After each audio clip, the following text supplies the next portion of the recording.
Welcome to the Proceedings podcast. I'm Bill Hamblet, the editor-in-chief of Proceedings at the U.S. Naval Institute, and today is Friday, April 5th.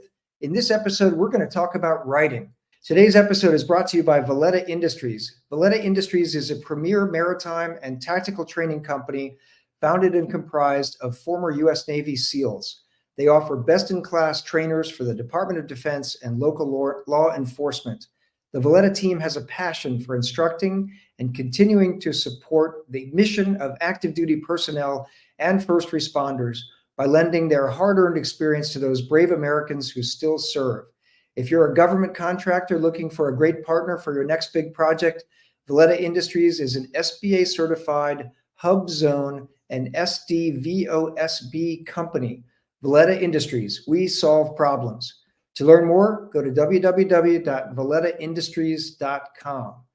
All right, back here at the Naval Institute, we have a few exciting events coming up here. On Wednesday, April 24th, in the Jack C. Taylor Conference Center, we'll have a panel discussion on warrior women at 1400, inspired by the new Naval Institute press book, From Yeomanettes to Fighter Jets, A Century of Women in the U.S. Navy. The event will feature a panel of distinguished female naval officers and seek to offer a range of historical and present-day perspective on women's naval service. And then on the 8th of May, we'll host our annual meeting starting at 1600. We will recognize essay contest winners and our authors of the year. We've invited Commandant of the Marine Corps, General Eric Smith, to be the keynote speaker. Both events will be broadcast live if you can't get to Annapolis to attend them in person. To find out more, go to usni.org/events. All right, now for our guest. Joining me today is a very successful writer with a new book out about how to be a successful writer. George Galdorisi is a retired Navy captain who started writing for Proceedings more than 40 years ago, and he's been a successful fiction and nonfiction author, including the author of many books over the years from the Naval Institute Press. George, welcome to the show. Yeah, Bill, thanks so much for having me on the show, and it's really a joy to be talking with you and to talk about writing. It's something I'm passionate about. That's why I'm still doing it all these years since my first article in the Proceedings in 1978. Well, we had on the show a couple months ago, we had David Poyer, who's the author of all those Dan Lenson books and so many books about the Naval Academy over the years. I described him as prolific, and I would describe you, George, as another prolific author. And you've had a very successful career with both fiction and nonfiction and magazine writing as well. So you've co-written with Kevin McDonald a new book. It's titled Brave Ship Writers Share Their Secrets, How to Write Books People Actually Read. So let's start with the basics. What prompted you to start writing in the first place?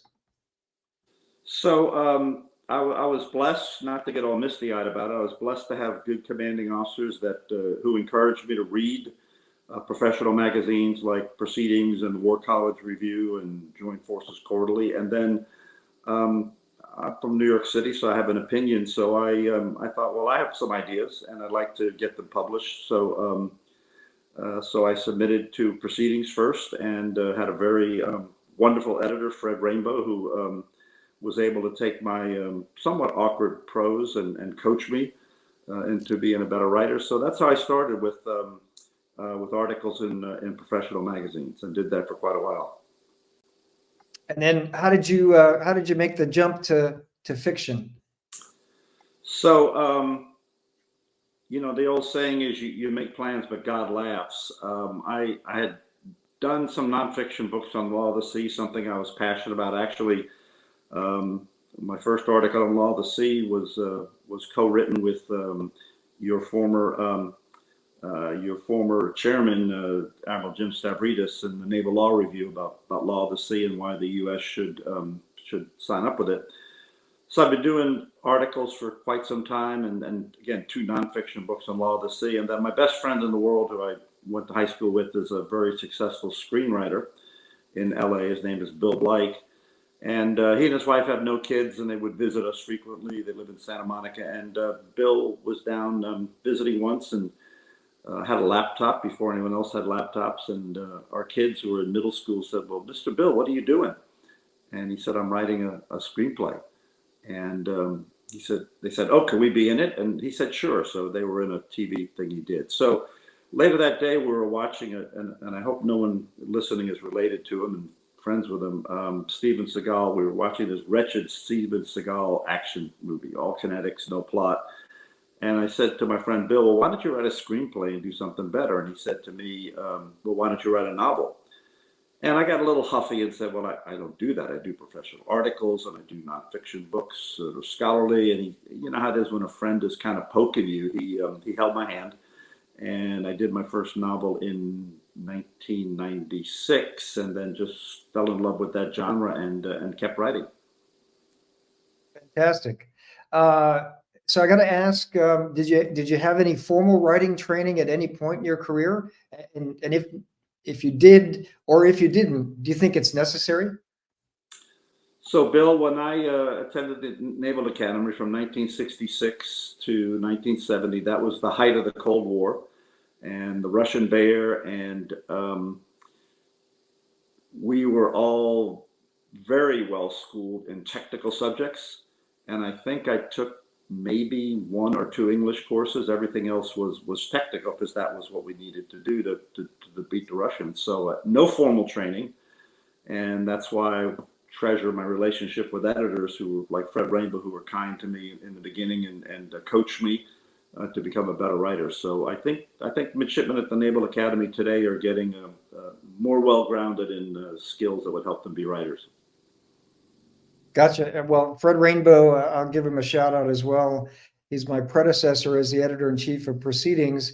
And when I was a lieutenant and wrote my first Proceedings article, Fred was my editor, and he brought me along. And then he suggested that I try for the Naval Institute editorial board, and so I served on the editorial board. Then I kept writing for Proceedings. I was not nearly as prolific as you have been, but Fred definitely helped develop another, junior author, somebody who had not thought about writing, and then somebody spurred me to do it, like you, and did a little bit of it, and have trying to pay it back now from this position, right? Working with new young kids who send us manuscripts and articles, and we give them a lot of feedback. And I've got a team of editors who are better than I am at helping people, get from a rough manuscript to a published manuscript. It's very,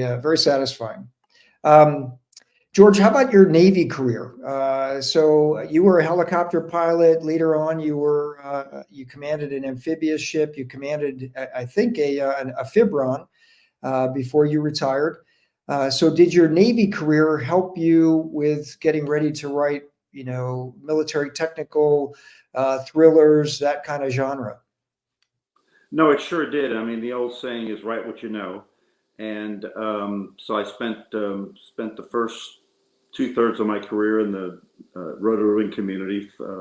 Had two command tours, HSL 43 and 41, flying the H-60.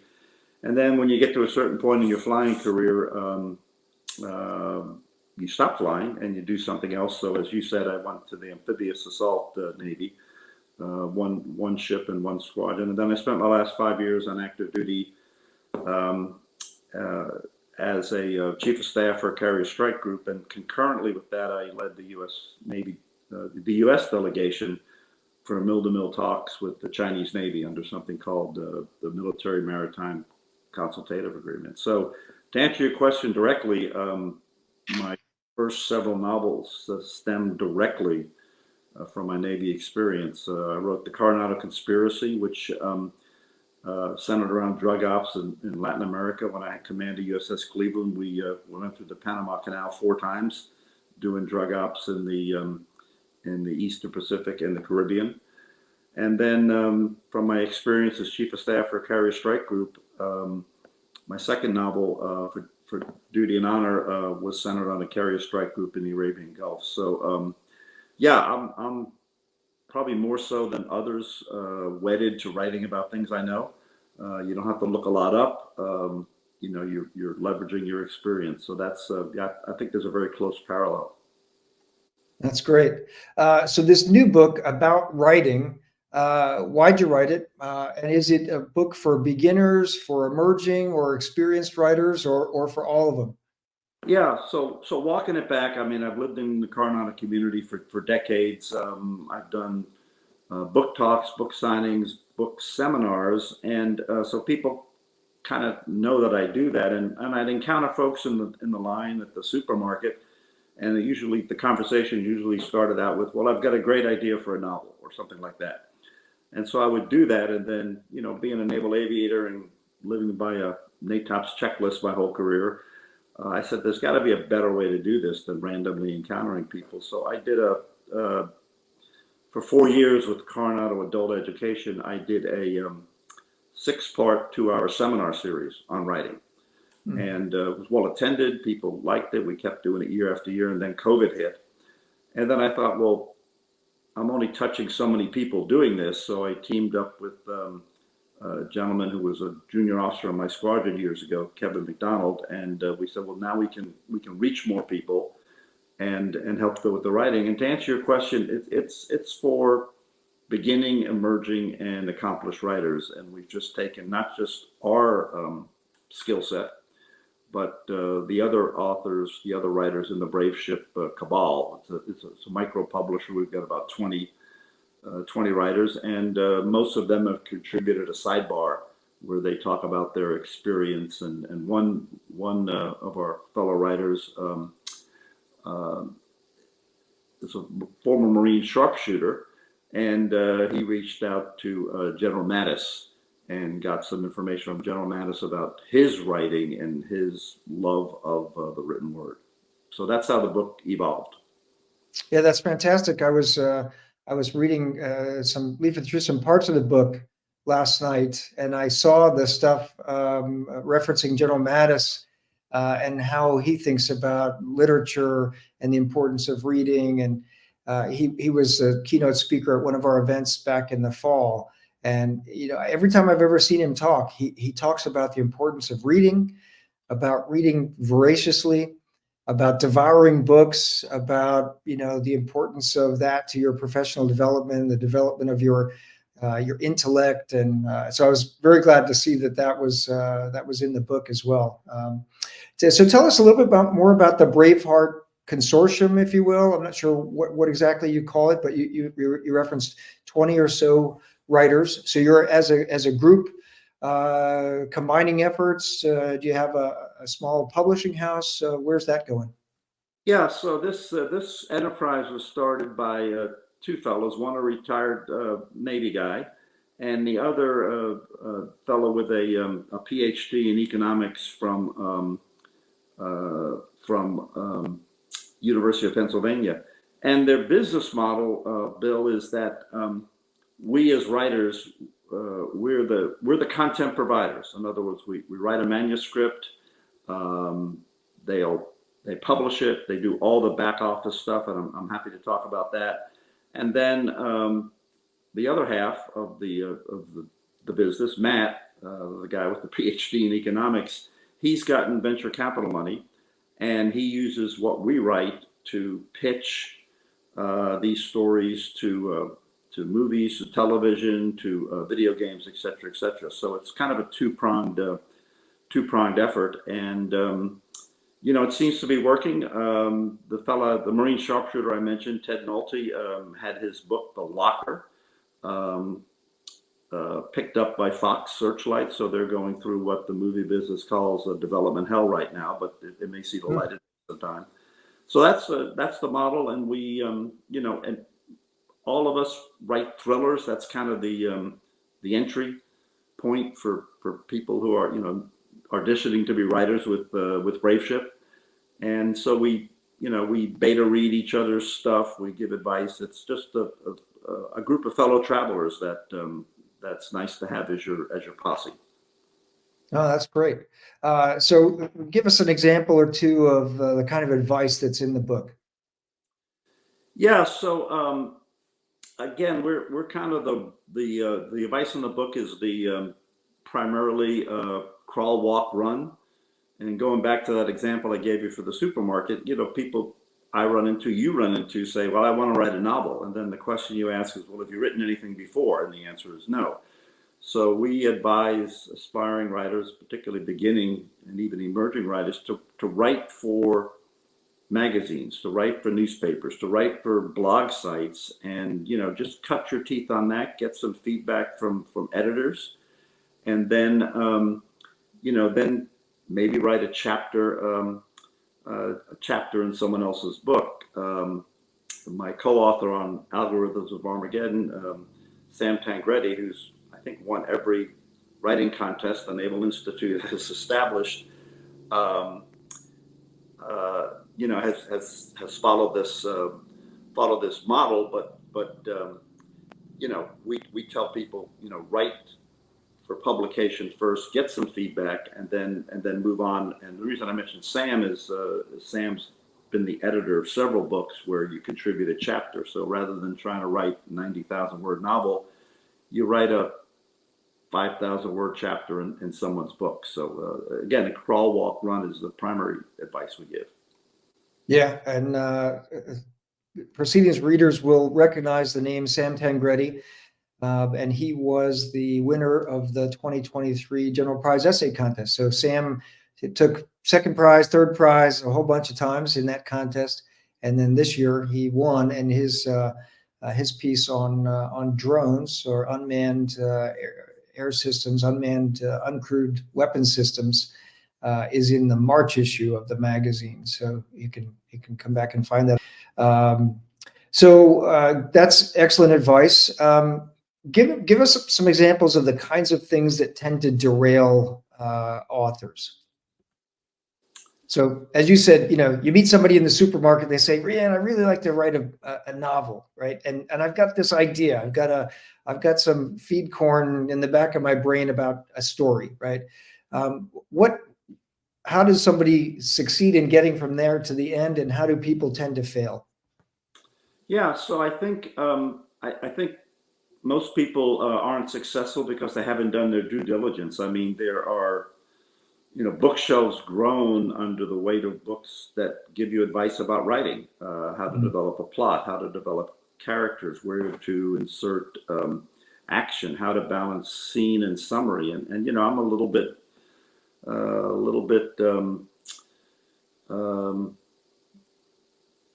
what's the right word? Not OCD, but a little bit diligent about doing that. So I've read countless books on writing, and that really informed what I did and helped me overcome some of those pitfalls. So yeah, I think the first thing is read about it, and then the old saying, not all readers are writers, but all writers are readers. So kind of the General Mattis model of read a lot, and you'll see what good prose looks like, and you'll see how people balance scene and summary, and whether they use colloquialisms or those sorts of things. So it's kind of a building block approach. And I've had many people send me manuscripts and say, "Hey, would you read my manuscript?" And some of them are so rough. I mean, to be honest with you, they haven't even been spell checked. So there's so many ways you can succeed. It's just a question of doing your due diligence, and those are a lot of the things we point out in the book of what kind of the must do checklist kind of things. Yeah, that's a good point, and I'll throw in from the proceedings writing perspective. Same thing applies. It helps to try and fail often, try again, right? If you don't get published the first time. One of the things that we look for, particularly with new authors, is we look for the idea.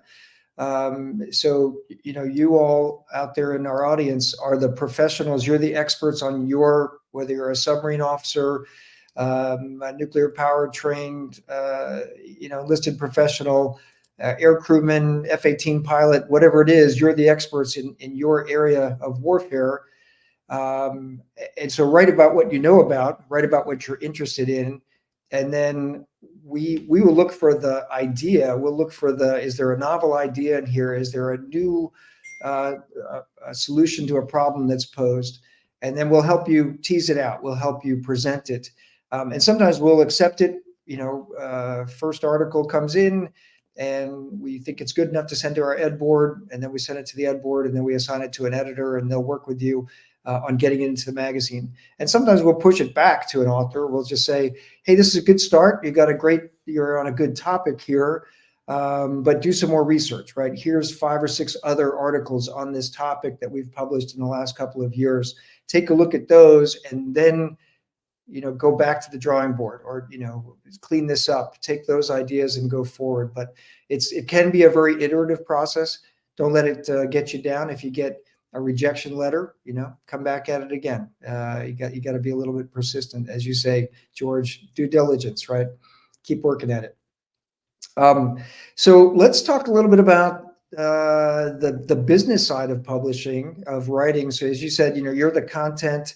The author is the content creator and the content provider, but there's a business aspect of it. A lot of nowadays, there's big publishing houses, there's small publishing houses, there's self-publishing.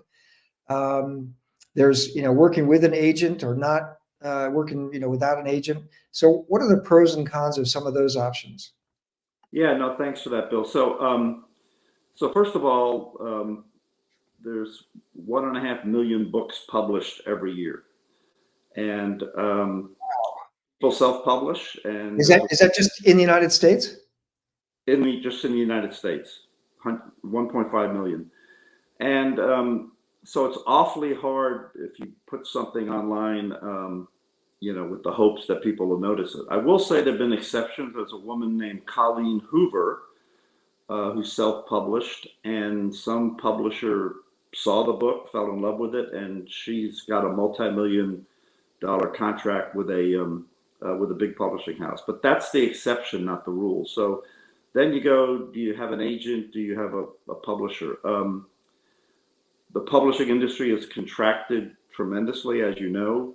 We're down to 5 and probably 4 major publishing houses with their imprints.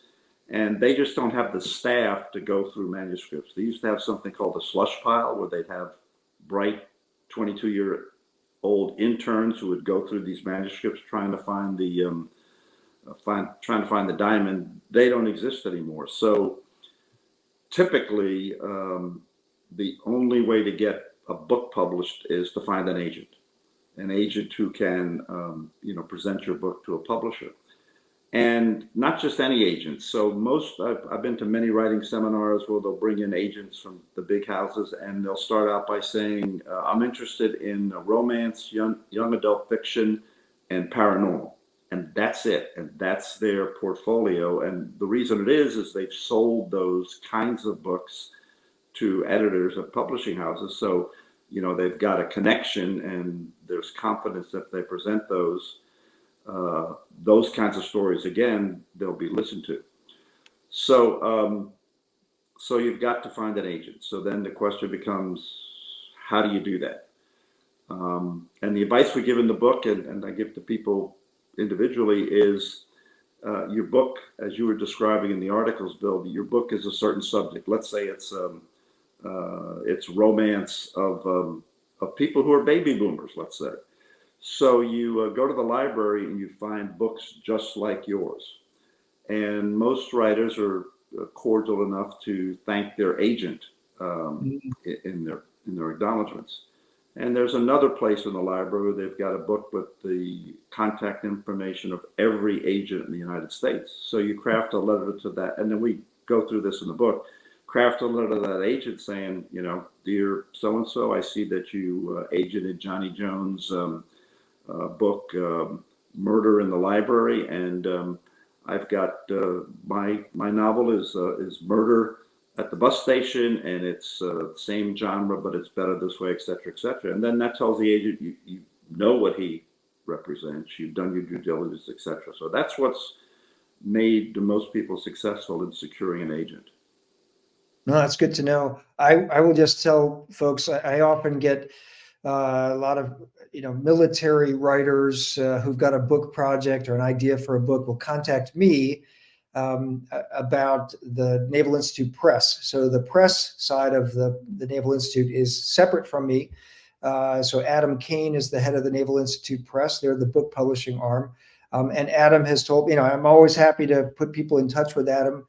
But Adam has told me a couple of times in the last couple of years that they are primarily only interested in authors who come to them with an agent, or an agent who comes to them with the author, right? Because there is, as I think, as you point out there, George, the agents act as a filter, right? There's a screen, right? The agent's going to read your book. The agent knows what sells. The agent knows what companies will publish what kinds of things. And so if you work with an agent, you're more likely to get past the gate guard at the press. And if somebody just sends an unbidden manuscript to a press, even a small press like the Naval Institute Press, it's much less likely to be successful than that somebody who works with an agent. Exactly. Agents have become the gatekeepers as publishing has contracted. Yeah. Yep. So, George, probably time for our one last question. What's a major takeaway from the book? I think the major takeaway is, Bill, is we're all writers. I mean, Tom Clancy once said that people think that the muse comes and whispers in someone's ear that they should write, but he said it's like playing golf. You practice and it's hard work. So, but writers aren't this special cast of people. And our approach in the book, and to the people we give advice to, is that it's in our DNA to write. I mean, if you look back tens of thousands of years, and the cave paintings that we found, that that was before we had language. And when Ugg went out to kill the saber-toothed tiger and came back, he didn't just throw it on the ground and say, enjoy your meal.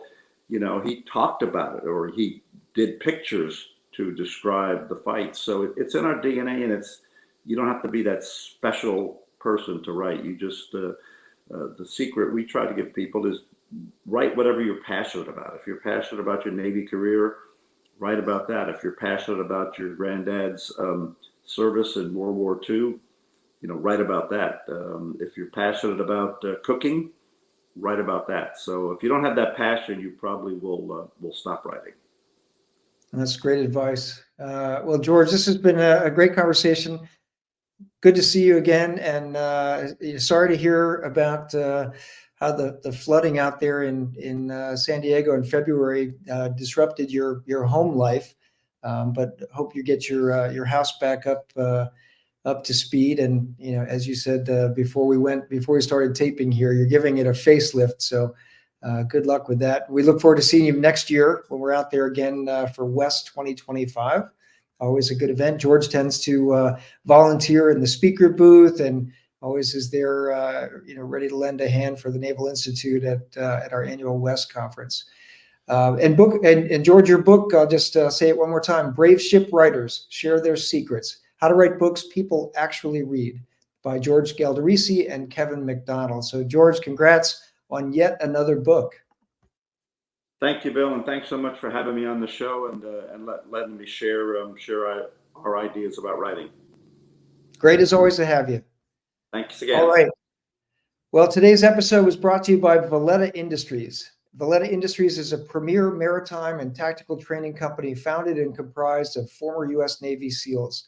They offer best-in-class trainers for the Department of Defense and local law enforcement. The Valletta team has a passion for instructing and supporting the mission of active duty personnel and first responders.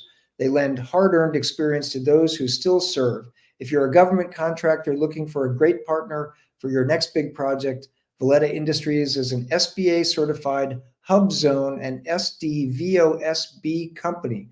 Valletta Industries, we solve problems. To learn more, go to www.vallettaindustries.com.